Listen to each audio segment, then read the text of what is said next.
ఇది వారి యొక్క రెండవ కార్యక్రమం. ఇక 3 టెంపుల్స్కి సంబంధించినటువంటి అనేక మాటలు మాట్లాడారు. దాంతోపాటు తిరుమల పవిత్రతని తగ్గిస్తున్నట్టుగా శ్రీవాణి ట్రస్ట్కి సంబంధించినటువంటి వ్యవహారం మీద కూడా వారు మాట్లాడారు. దానికి సంబంధించినటువంటి విషయం కూడా ఒకసారి చూద్దాం. ఇది శ్రీవాణికి ట్రస్ట్కి సంబంధించి ఆలయాల అభివృద్ధి, ఆ రోజు వచ్చినటువంటి డబ్బులతో ఎన్ని ఆలయాలని అభివృద్ధి చేశారనేటటువంటి డీటెయిల్స్ నేను తీసుకున్నాను సార్. 5263 టెంపుల్స్ శాంక్షన్ చేసి ఆ టెంపుల్స్ కట్టడానికి 664 కోట్లు. మీ బతుక్కి ఎప్పుడన్నా కానీ 200 కోట్లు పెట్టి టెంపుల్ కట్టించినటువంటి చరిత్ర ఉందా చంద్రబాబు నాయుడు గారు లేదా తెలుగుదేశం పార్టీకి? 664 కోట్లు శాంక్షన్ చేశారు. 939 టెంపుల్స్ని కంప్లీట్ చేశారు. 1857 టెంపుల్స్ని మొదలుపెట్టి వివిధ స్థాయిల్లో ఉండింది. మిగిలిన 2214 టెంపుల్స్ని మొదలు పెట్టాల్సి ఉండింది.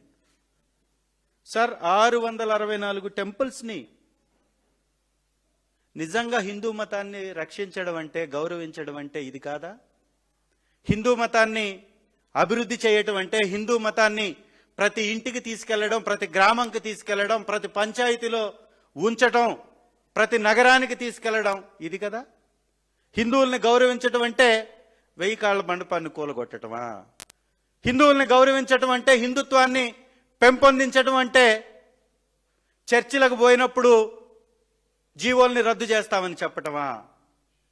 7 కొండలు కాదు అని ఆ జీవోని రద్దు చేస్తామని చెప్పటమా?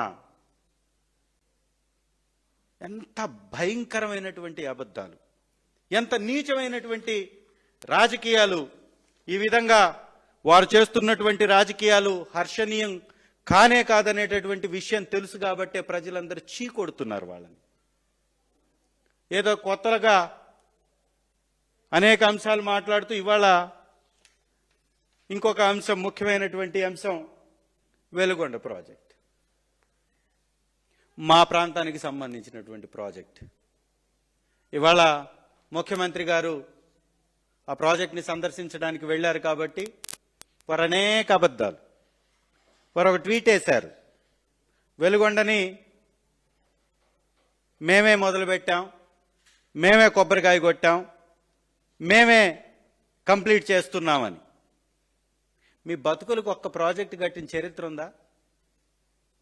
నీ సొంత నియోజకవర్గం కుప్పానికి నీళ్ళు ఇచ్చింది కూడా మా ప్రభుత్వమే, జగన్మోహన్ రెడ్డి గారే. తెలుగు గంగ 40 సంవత్సరాల నుంచి దిక్కు మొక్కు లేదు. రాయలసీమ ఎత్తిపోతల గుక్కెడు నీళ్ల కోసం గొంతెందుతున్నటువంటి రాయలసీమని ఊరేస్తున్నావు. పక్క రాష్ట్రంతో లాలూచిపడి, పక్క రాష్ట్ర ముఖ్యమంత్రితోటి లాలూచిపడి లోపాయికారి ఒప్పందాలు చేసుకొని రాయలసీమని దగా మోసం చేస్తున్నటువంటి అంశం రీసెంట్గా బయటపడిపోయింది. అట్లాంటి నీకు చంద్రబాబు నాయుడు గారు, మీకు అసలు ఆ చరిత్ర ఉందా? ఒక ప్రాజెక్ట్ని కంప్లీట్ చేసినటువంటి చరిత్ర కానీ, ప్రారంభించి కంప్లీట్ చేసినటువంటి చరిత్ర కానీ ఉందా? ఈరోజు తెలుగుదేశం పార్టీ నుంచి ఒక ట్వీట్ వచ్చింది. ఆ ట్వీట్ ఏంటయ్యా అంటే, 96లోని శంకుస్థాపన చేశారు, ఇవాళ కంప్లీట్ చేస్తున్నారు. ఎన్ని సంవత్సరాలు సార్ ఇప్పటికీ? వెలుగొండ ప్రాజెక్ట్ ఎంత సార్? ఈ ప్రపంచంలో అనేక ప్రాజెక్టులు 2 సంవత్సరాలు, 3 సంవత్సరాలు, 4 సంవత్సరాలు, 5 సంవత్సరాల్లో కంప్లీట్ అవుతాయి. మరి ఆ రోజు 80 కోట్లతోటి స్టార్ట్ చేశాం, ఈ రోజు ముగిస్తున్నామంటే ఈ రోజు దాని యొక్క సామర్థ్యం ఏంటి? 43 టీఎంసీల కెపాసిటీ తోటి వెలుగొండ ప్రాజెక్టుని కట్టాల్సి ఉంటే 96లో శంకుస్థాపన చేసి ఈ రోజు వరకు పూర్తి కాలేదని మీరు అంటున్నారు అంటే ఎంత దగా చేశారు? వెలుగొండని ఉట్టి మొండి కొండగా ఏ విధంగా మార్చేశారు? వారు వేసినటువంటి ట్వీట్లో నేను చదివి వినిపిస్తాను మీకు. ఆ ట్వీట్లో వాళ్ళు చెప్తారు, ఈ 2 సంవత్సరాల నుంచి విపరీతంగా పనులు జరుగుతున్నాయంట. సార్ వెలుగొండ చరిత్రను ఒకసారి తిరిగి చూద్దాం. పూల సుబ్బయ్య గారు ఆ రోజు అక్కడ ఎమ్మెల్యేగా ఉన్నటువంటి నాయకుడు ఒక ఆ ప్రాంతానికి నీళ్లు రావాలంటే కేవలం 840 అడుగుల ఎత్తులో శ్రీశైలంలో నీరు స్టోర్ ఉన్నప్పుడు అక్కడ నుంచి టన్నల్స్ వేసి ఆ టన్నల్స్ ద్వారా ఈ కొండల మధ్యలోకి నీళ్లు తీసుకొచ్చి పోస్తే బాగుంటుంది అని ఒక ప్రకృతి ప్రసాదించినటువంటి కొండల మధ్య నీళ్లని నింపాలని వారు ఆశపడ్డారు. అనేక సంవత్సరాలు తెలుగుదేశం గవర్నమెంట్ వచ్చింది 83లో. తర్వాత చంద్రబాబు నాయుడు గారు తెలుగుదేశం పార్టీని లాక్కొని గవర్నమెంట్లోనే ఆయన ముఖ్యమంత్రి అయ్యాడు. 9 సంవత్సరాలు పరిపాలించాడు సార్. వారు వేసినటువంటి ట్వీట్లోనే చెప్తారు, శాంక్షన్ 21లో వచ్చిందంట. ఏమయ్యా, ట్వీట్ వేసేవాడికి కానీ చెప్పేవాడికి కానీ ప్రచారం చేసేవాడికి కానీ కొంచెమన్నా ఇంగితం, జ్ఞానం, సిగ్గు, బాధ్యత ఉండాలా లేదా? మీ గవర్నమెంట్ 94లో వచ్చింది, అంతకు ముందు నుంచి ఆ ప్రపోజల్స్ ఉన్నాయి. 9 సంవత్సరాలు ముఖ్యమంత్రిగా చేశారు. 2021లో రావడం ఏంటి? అది కూడా పేపర్ కటింగ్ పెట్టారు ఆ ట్వీట్లో. మరి అట్లాంటప్పుడు మీరు చేయలేదని కదా నిజం. వెలుగొండ ప్రాజెక్టుని దివంగత మహానేత రాజశేఖర్ రెడ్డి గారు వచ్చి కొబ్బరికాయ కొట్టి శంకుస్థాపన చేసి ప్రతిపక్ష నాయకుడిగా ఉన్నప్పుడు అది సందర్శించి అక్కడ ఒక మొక్కని నాటి, అధికారంలోకి వచ్చిన తర్వాత ముఖ్యమంత్రిగా వారు అక్కడికి వచ్చి సందర్శించి ఒక పైలాన్ వేసి 3300 కోట్ల పైచిలుకు వెచ్చించి 2 సొరంగాల పనుల్ని స్టార్ట్ చేసి, ల్యాండ్ అక్విజిషన్ చేసి, పర్యావరణ అనుమతులు తెచ్చి ప్రాజెక్టుని పరుగులు పెట్టించాడు. రాజశేఖర్ రెడ్డి గారు వచ్చిందాకా తట్టెడు మట్టిదీల చంద్రబాబు నాయుడు గారు. పని కంప్లీట్ చేసిందే వెలుగొండ ప్రాజెక్టు శంకుస్థాపన చేసిన తర్వాత రాజశేఖర్ రెడ్డి గారు శంకుస్థాపన చేసి 3300 కోట్ల పైచిలకు వెచ్చించడంతో ఆ రోజు 2004-10 మధ్యలో దాదాపు 4000 కోట్లంటే ఇవాళ ఎంతండి? ఎంత ఖర్చు పెట్టినట్టు, ఎన్ని పనులు చేసినట్టు? 11 కిలోమీటర్లు ఒక టన్నల్ కంప్లీట్ చేశాడు. 18.5 కిలోమీటర్ల టన్నల్లో 11.5 కిలోమీటర్లు ఒక టన్నలు, రెండవ టన్నల్లో 4.5 కిలోమీటర్లు ఒక టన్నల్, 2 కంప్లీట్ చేశాడు. మొదలు పెట్టాడు. తర్వాత మళ్ళీ చంద్రబాబు నాయుడు గారు వచ్చారు, 2 టన్నల్స్లో కలిపి 6 కిలోమీటర్లు కంప్లీట్ చేశారు. మొత్తం 37 కిలోమీటర్లు అయితే కంప్లీట్ చేసింది 6. జగన్మోహన్ రెడ్డి గారు వచ్చారు. మళ్ళీ ఆ ప్రాంత ప్రజలు ఆకాంక్షని గుర్తించి ఆ ప్రాంతం బాగుపడాలంటే ఆ ప్రాంతానికి ఒక సంజీవని వెలుగొండని గమనించి 1000 కోట్ల రూపాయలు వెచ్చించి 2 టన్నల్స్ పూర్తి చేశారు. మీరు కానీ నెట్లో కొట్టి చూస్తే జగన్మోహన్ రెడ్డి గారు టన్నల్స్ లోపలికి వెళ్ళినటువంటి విజువల్స్ మీకు కనపడతాయి. ఆ 2 విజువల్స్ని మీరు కానీ గమనించినట్లయితే టన్నల్స్ లోపలికి జగన్మోహన్ రెడ్డి గారు వెళ్ళినటువంటి విజువల్స్. నేను ఇన్ఛార్జిగా ఉన్నప్పుడు కూడా జగన్మోహన్ రెడ్డి గారు 2024లో వచ్చి జాతికి అంకితం చేశారు. ఆ రోజు కూడా వెహికల్ వేసుకొని మొత్తం టన్నల్స్ మొత్తం వెళ్ళొచ్చాం. 2వ టన్నల్లో ఒక మిషన్ ఆగిపోయింది, వాళ్ళు కోర్టుకి వేశారు. కోర్టులో కేసు ఉంది, అది పెండింగ్ ఉంది. ఈరోజు 2 సంవత్సరాల తర్వాత చంద్రబాబు నాయుడు గారు వచ్చి అసత్య ప్రచారం చేసుకుంటాడు. ఈ రోజు వరకు ఆ కోర్టులో ఉన్న కేసు తీసేలా, కోర్టులో కేసు సాల్వ్ అయితేనే ఆ మిషన్ని డిస్మాటిల్ చేసి అక్కడి నుంచి తీయగలుగుతారు. ఈ రోజు వరకు ఆ మిషన్ తీలా, ఆ పని చేయలా. ఆ టన్నల్లో అలాంటి పని పెండింగే ఉంది. ఇప్పుడు వాళ్ళు చేస్తుంది ఏంటో తెలుసా? 7 కిలోమీటర్లు ఫీడర్ కెనాల్లో ఉన్న లైనింగ్ వర్క్ పెండింగ్ ఉంది. ఇలా చిన్న చిన్న పనులు పెండింగ్ ఉన్నాయని మేము ముందే చెప్పాం. మీకు వెలుగొండ ప్రాజెక్ట్ అంటే ఏంటి? 43 టీఎంసీలు వాటర్ స్టోర్ చేసేటటువంటి ట్యాంకు, రిజర్వాయర్. దానిలో ఏమైనా పెండింగ్ ఉందా? దానిలో నువ్వేమైనా చేసావా? దానిలో ఉన్నటువంటి వాళ్ళకి R&R ప్యాకేజ్ ఏమైనా ఇచ్చావా? వాళ్ళని ఏమైనా పక్కకు తరలించావా? నిర్వాసితులుగా ఉన్న గ్రామాలు అక్కడి నుంచి వెళ్ళిపోయాయా? వాళ్ళకి R&R క్లియర్ చేసావా? ఈ రోజు వరకు అదే నువ్వు R&R ప్యాకేజే ఇవ్వకుండా ఇవాళ నువ్వు కొత్తగా వచ్చేసి చేస్తుంది ఏంది? అక్కడ డ్రామాలు ఆడేదేంటి? అక్కడ ఆడుతున్న డ్రామా ఏంటి? ఆ లైనింగ్ వర్క్ ఏదైతే ఉందో 2 సంవత్సరాల నుంచి 2 కిలోమీటర్లు చేశారు లైనింగ్ వర్క్. పోలవరంలో కూడా లైనింగ్ వర్క్ చేశారు. పోలవరంలో కొట్టకపోయినాయి లైనింగ్. ఈ మధ్యకాలంలో చూసాం మనం, లైనింగ్ వర్క్ కొట్టకపోయింది. లైనింగ్ ఎంత వర్త్ అండి? మీరు అసెంబ్లీలో ఏం చెప్పారు? మేము దాదాపు 1100-1200 కోట్లు వెచ్చిస్తే వెలుగొండ కంప్లీట్ అవుతుందంటే కాదు 4000 కోట్లు పెట్టాలి అన్నాం. మరి నువ్వు ఎన్ని కోట్లు పెట్టావు ఇప్పటికీ? హెడ్ రెగ్యులేటర్ వర్క్ కంప్లీట్ అయిందా? ఫీడర్ కెనాల్ కంప్లీట్ అయిందా? అది వెలుగొండ ప్రాజెక్టుకి అనుసంధానంగా ఉండేటటువంటివి కదా. టన్నల్స్లో వర్క్లు ఏమైనా చేశారా మీరు? ఇప్పటి వరకు ఏమైనా టన్నల్ వర్క్ చేశారా?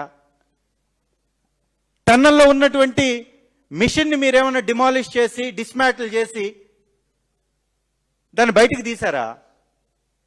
ఇప్పటికీ చేయలే. వెలుగొండ ప్రాజెక్టుకి తీగలేరు అనేటటువంటి కెనాల్ ద్వారా వాటర్ వెళ్ళాలి. పుల్లల చెరువు అనేటటువంటి మండలానికి కానీ ఎర్రగొండపాలెనికి కానీ వాటర్ రావాలంటే తీగలేరు చేయాలి. ఇప్పటివరకు ల్యాండ్ అక్విజిషన్ అవలా. ఇప్పటివరకు ల్యాండ్ అక్విజిషన్ అవలా. వెలుగొండలో వీళ్ళు చేస్తుంది ఏమీ లేదు. సున్నా, గుండు సున్నా.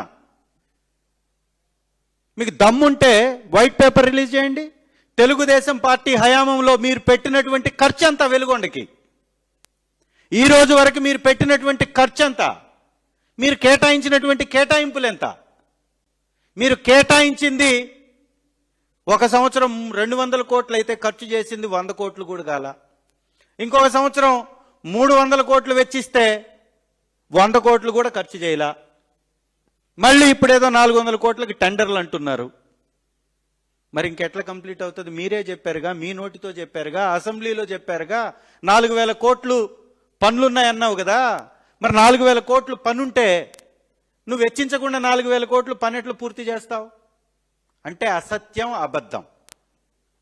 జగన్మోహన్ రెడ్డి గారు కంప్లీట్ చేసినటువంటి దాన్ని ఈయన ఆయన ఖాతాలో వేసుకునేటటువంటి ప్రయత్నం చేయడం తప్ప ఇంకొకటి కానే కాదు. సినిమా మేం తీస్తే పోస్టర్ ఆయన వేసుకుంటున్నాడు. ఎవడికో పుట్టినటువంటి బిడ్డకి వాళ్ళ పేరు వేసుకుంటారు. చెప్తున్నాడు కదా, మ్యానుఫ్యాక్చరింగ్ యూనిట్ ఏమో ఇందాపూరు, పేరేమో హెరిటేజ్. మీరు షాపులోకి పోతే హెరిటేజ్ కనపడుతుంది, వెనక చూస్తే చిన్న అక్షరంతో ఇందాపూర్ అని ఉంటుంది. మళ్ళీ ఆ మ్యానుఫ్యాక్చరింగ్ మాదే అని చెప్పేసి వెబ్సైట్లో ఉంటుంది. అసెంబ్లీలో మాత్రం అది మాది కాదు, మాకు సంబంధం లేదు అని చంద్రబాబు నాయుడు నోట్లో ఉంటుంది. పేపర్ మీద ఉండేది ఒకటి, నోట్లో ఉండేది ఒకటి. వితండవాదం, విడ్డూరమైనటువంటి వ్యవహారం, అసత్య ప్రచారం, ఇదే చంద్రబాబు నాయుడు యొక్క సిద్ధాంతం. ఎంత సంపాదించినా సరిపోవట్లా. ఈ దేశంలో అత్యంత ధనికుడైనటువంటి ముఖ్యమంత్రి అని కోడై కూస్తున్నా కానీ ఇంకా సిగ్గుపడట్లా. కుటుంబానికి వ్యాపారం అని హెరిటేజ్ని అడ్డం పెట్టి ఈ దేశంలో ఉన్నటువంటి డైరీలను మొత్తాన్ని దాంతో ముడిపెట్టేశాడు. ఏ తీగలాగినా మళ్ళీ హెరిటేజ్ డొంకే కదులుతుంది. ఏ కంపెనీని చూసినా హెరిటేజ్తో లింకులు. A2గా CBI సిట్లో ఉన్నటువంటి రాజు రవిచంద్రన్ అనే అతను, రాజు రాజశేఖర్ అనేటటువంటి వ్యక్తి ఈ హెరిటేజ్ వ్యవస్థ దాని నిర్మాణాలలో కూడా తన పాత్ర కీలకమని తెలుస్తుంది. Vaishnavi dairy owners, Bholebaba owners ఒకళ్ళే. బోలేబాబానే వైష్ణవిని కొన్నది. వైష్ణవి వాళ్ళకి హెరిటేజ్లో భాగస్వామి ఉంది అని చెప్తున్నారు. హెరిటేజ్కి ఇందాపూర్తో భాగస్వామ్యం ఉంది. బోలేబాబా అనేది ఇంకొక విచిత్రం కూడా చూడండి. ఫైనల్గా నిన్నేసినటువంటి అబద్ధంలోనే వారు ఇక్కడ ఏం చెప్తారంటే 2022లో బోలేబాబాని జూన్లో బోలేబాబాని అనర్హత వేటు వేసి మేము తప్పించామని ఇక్కడ రాస్తున్నాడు. 2018లో నువ్వు తెచ్చావు బోలేబాబాని, 2022లో బోలేబాబాని మేము అనర్హత వేటు వేసి పక్కన పెట్టామని మీరే చెప్తారు. అంటే ఎవరికి దీని మీద ప్రేమ ఉంది? చూడండి ఒకసారి. 2022లో బోలేబాబా మీద అనర్హత వేటు వేసింది వైఎస్ఆర్ గవర్నమెంట్ అని చెప్తుంది. సో ఇవన్నీ ప్రజలందరూ గమనించాలి.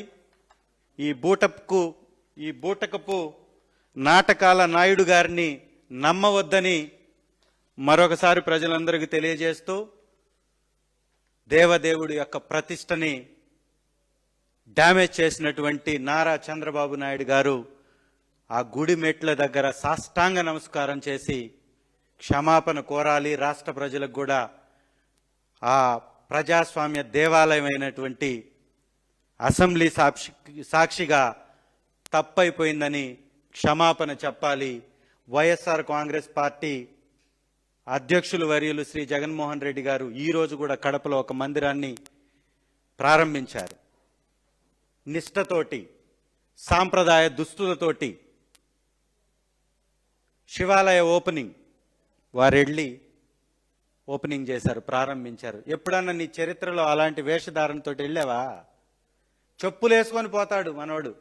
ఈ మధ్య కూర్చోలేక నిలబడలేక వంగి వంగి మరీ చెప్పులు తీసుకుంటున్నాడు, షూస్ తీసుకుంటున్నాడు. ఇంతకు ముందు అయితే ఎప్పుడు షూస్ తీసేటటువంటి సమస్య లేదు, పంచికట్టిన సమస్య లేదు. ఇది వాస్తవం, ప్రజలందరూ గమనించాలి. Thank you.